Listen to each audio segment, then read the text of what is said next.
ধুনীয়াকৈ মই ধুই ল'লোঁ পূৰা নিমখ পানী দি যাতে ধুনীয়াকৈ চফা হৈ যায়। এই দুটা মাছটো কিন্তু আমাৰ টুকুৰ কাৰণে, টুকু মানে আমাৰ মেকুৰীটো।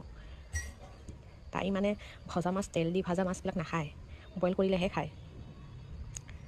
বহুত মুদি হয়, এইটো খাওঁ সিটো খাওঁ, আজি ইটো খাব কালি সিটো নাখায়। তো সেইকাৰণে আজি বইল কৰি দিম, যদি নাখায় আমিয়ে খাই দিম।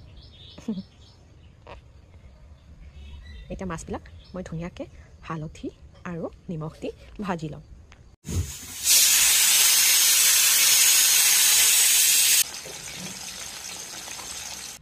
অকণমান পাঁচফোৰণ, বেছি নিদিওঁ, বেছি দিলে তিতা হৈ যাব, অকণমান টেষ্টৰ কাৰণে। এতিয়া জলকীয়া কাটি দিম।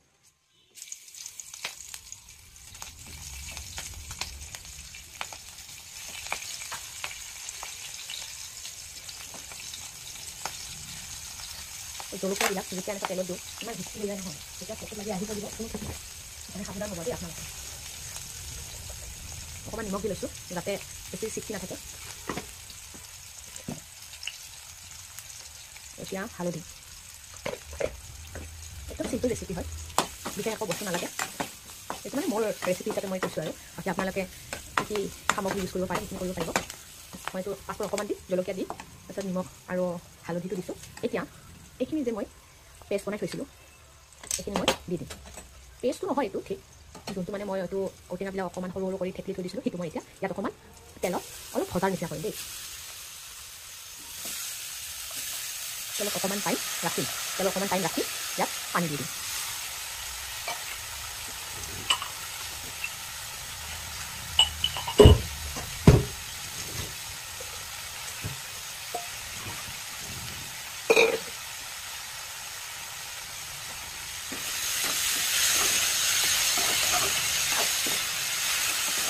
অকণমান সময় মই তেলত ইয়াতে ৰাখিম, তাৰপিছত লাহে লাহেকৈ অকণমানকৈ পানীটো দি থাকিম। আৰু পানীটো মই নতুন পানী নিদিওঁ দেই, যোনটো তেতিয়া বইল কৰিছোঁ ৰৈ যোৱা পানীখিনি সেইখিনি মই ব্যৱহাৰ কৰিম।